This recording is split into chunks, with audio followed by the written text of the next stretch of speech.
സങ്കീർത്തനം 148. ആകാശവും ഭൂമിയും കർത്താവിനെ സ്തുതിക്കട്ടെ. കർത്താവിനെ സ്തുതിക്കുവിൻ. ആകാശത്ത് നിന്ന് കർത്താവിനെ സ്തുതിക്കുവിൻ. ഉന്നതങ്ങളിൽ അവിടുത്തെ സ്തുതിക്കുവിൻ. കർത്താവിൻ്റെ ദൂതന്മാരെ അവിടുത്തെ സ്തുതിക്കുവിൻ. കർത്താവിൻ്റെ സൈന്യങ്ങളെ അവിടുത്തെ സ്തുതിക്കുവിൻ. സൂര്യചന്ദ്രന്മാരെ അവിടുത്തെ സ്തുതിക്കുവിൻ. മിന്നിത്തിളങ്ങുന്ന നക്ഷത്രങ്ങളെ അവിടുത്തെ സ്തുതിക്കുവിൻ. ഉന്നത വാനിടമേ കർത്താവിനെ സ്തുതിക്കുവിൻ. ആകാശത്തിന് മേലുള്ള ജലസഞ്ചയമേ അവിടുത്തെ സ്തുതിക്കുവിൻ. അവ കർത്താവിൻ്റെ നാമത്തെ സ്തുതിക്കട്ടെ. എന്തെന്നാൽ അവിടുന്ന് കൽപ്പിച്ചു, അവ സൃഷ്ടിക്കപ്പെട്ടു. അവയെ അവിടുന്ന് എന്നേക്കും സുസ്ഥിരമാക്കി. അലംഘനീയമായ അതിർത്തികൾ അവിടുന്ന് അവയ്ക്ക് നിശ്ചയിച്ചു. ഭൂമിയിൽ നിന്ന് കർത്താവിനെ സ്തുതിക്കുവിൻ. കടലിലെ ഭീകരജീവികളെ, അഗാധങ്ങളെ കർത്താവിനെ സ്തുതിക്കുവിൻ.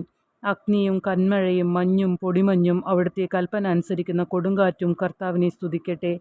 പർവ്വതങ്ങളും മലകളും ഫലവൃക്ഷങ്ങളും ദേവദാരുക്കളും വന്യമൃഗങ്ങളും കന്നുകാലികളും ഇഴജന്തുക്കളും പറവകളും ഭൂമിയിലെ രാജാക്കന്മാരും ജനതകളും പ്രഭുക്കന്മാരും ഭരണാധികാരികളും യുവാക്കളും കന്യകമാരും വൃദ്ധരും ശിശുക്കളും കർത്താവിൻ്റെ നാമത്തെ സ്തുതിക്കട്ടെ.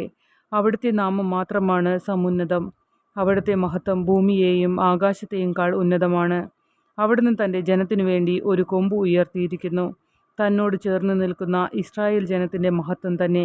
കർത്താവിനെ സ്തുതിക്കുവിൻ.